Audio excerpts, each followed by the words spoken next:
persilahkan. Baiklah, saya Zahra Riyad dengan NIM 2013-010099 akan mencoba menjelaskan konsep sumber dan dalil hukum Islam, yaitu Al-Quran. Dalam hukum Islam, yang menjadi sumber pertama dan utama adalah Al-Quran.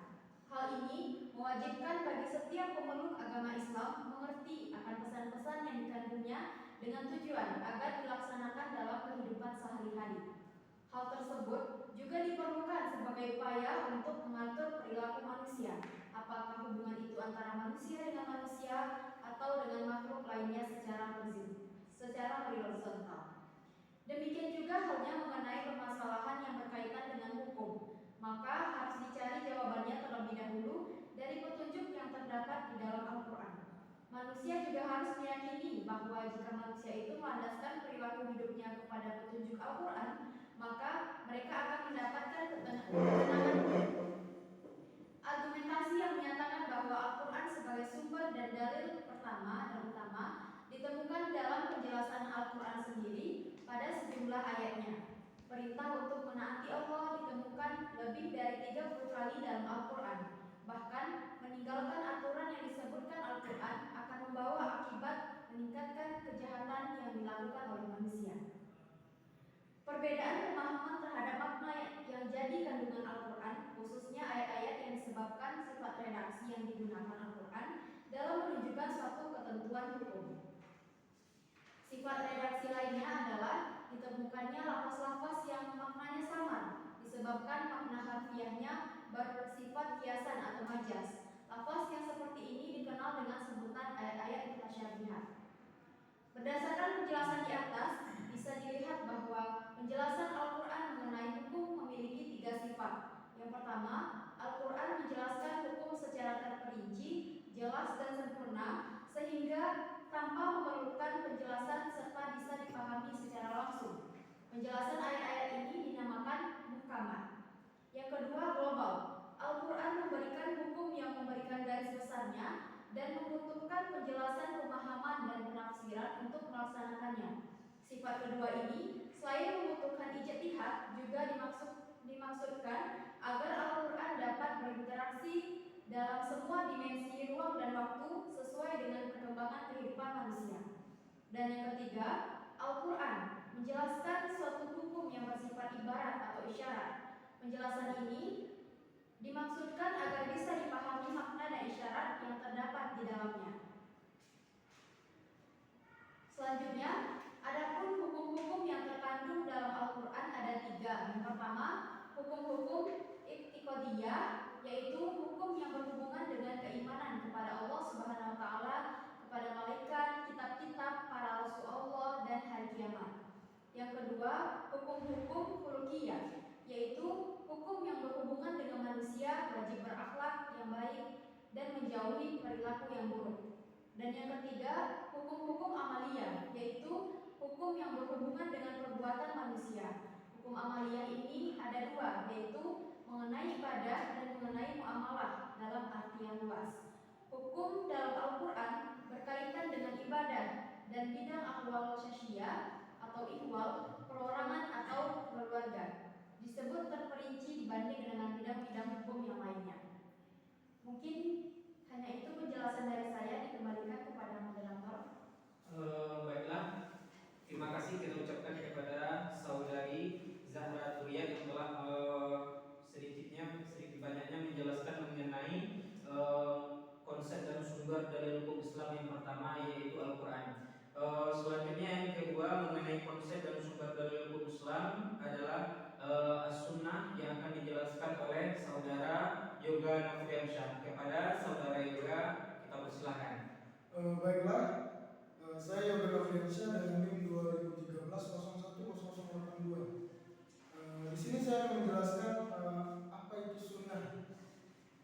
Pada penjelasan tersebut diuraikan bahwa Al-Quran merupakan sumber pertama dan yang paling utama dari hukum Islam yang bersifat global, yang membutuhkan penjelasan secara operasional.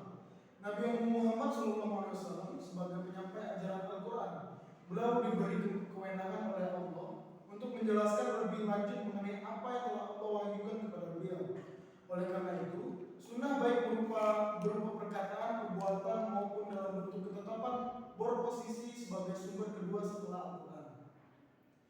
Kedudukan sunnah sebagai sumber kedua setelah Al-Quran itu berdasarkan argumentasi bahwa secara normatif ditemukan ayat Al-Quran yang memerintahkan untuk taat kepada Rasul, dan ketaatan kepada Rasul sering dikaitkan dengan ketaatan kepada Allah SWT. Secara bahasa, sunnah itu berarti cara yang biasa dilakukan. Apakah cara itu sesuatu yang baik atau buruk?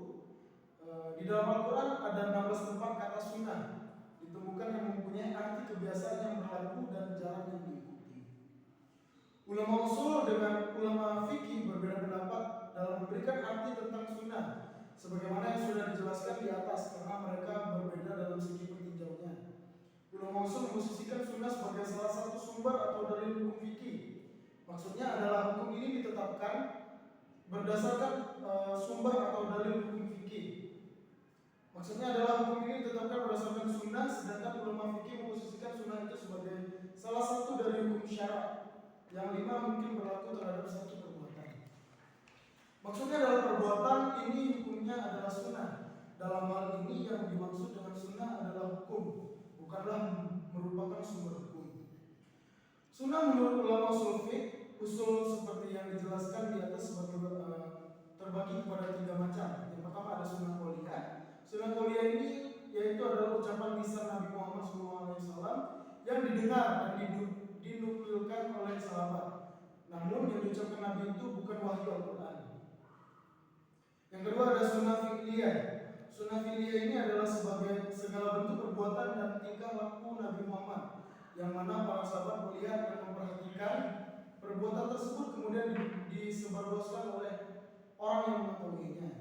Dan yang ketiga adalah sunnah takriyah. Ketika ada orang melakukan suatu perbuatan atau mengemukakan suatu ucapan di depan Nabi atau pada masa Nabi, lalu Nabi mengetahui apa yang dilakukan oleh orang itu dan ada kemampuan untuk mengomentarinya, namun Nabi diam dan tidak ada mengomentarinya, maka hal itu merupakan pengakuan dari Nabi SAW.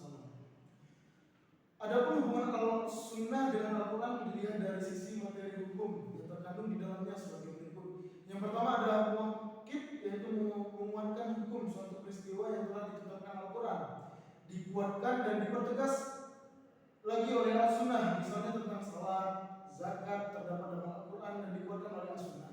Yang kedua ada bayan, yaitu Al-Sunnah menjelaskan terhadap ayat-ayat Al-Quran yang belum jelas. Dalam hal ini ada 4. Yang pertama adalah memberikan perincian terhadap ayat-ayat Al-Quran yang masih mujmal, misalnya perintah salat dalam Al-Quran yang mujmal diperjelas dengan sunnah, demikian juga tentang zakat, haji dan saum. Yang kedua adalah membatasi kemutlakan atau taqayyid al-mutlaq. Misalnya Al-Quran memerintahkan untuk berwasiat dengan tidak dibatasi seberapa jumlahnya, kemudian Al-Sunnah membatasinya. Yang ketiga ada mentaksiskan keumuman, misalnya Al-Quran mengharamkan tentang bangkai, darah dan daging babi. Kemudian Al-Sunnah mengkhususkan dan memberikan pengecualian kepada bangkai ikan laut, belalang, hati dan limpa. Yang terakhir adalah menciptakan hukum baru. Rasulullah melarang untuk binatang buas dan yang bertaring kuat dan burung yang berkuku kuat, di mana hal ini tidak disebut dalam Al-Quran. Mungkin sekian dari saya. Banyak maaf. Terima kasih. Kembalikan lagi kepada terima kasih kita ucapkan kepada saudara Yoga Noviansyah yang sudah menjelaskan konsep dan sumber dari hukum Islam yang kedua, yaitu mengenai sunnah. Selanjutnya konsep dan sumber dari hukum Islam yang ketiga itu adalah akal dan bagaimana akal ini bisa mengembangkan hukum Islam. Pertama, akal itu adalah sesuatu yang terdapat di otak seseorang, di dalam otak seseorang, yang mana akal ini digunakan untuk berpikir, dan berdasarkan pemikiran itu maka lahirlah suatu ide atau gagasan, yang mana dengan gagasan itu akan bisa memecahkan suatu permasalahan. Sebagaimana yang telah kita ketahui juga bahwa letak perbedaan kita sebagai manusia dengan makhluk hidup lainnya seperti hewan atau tumbuhan itu terletak di akalnya. Lalu berdasarkan pandangan Islam, perspektif Islam, akal itu mempunyai peran. Peran akal itu menurut hukum Islam itu ada 2. Yang pertama adalah akal itu berperan untuk memahami nilai-nilai ajaran agama. Apabila ada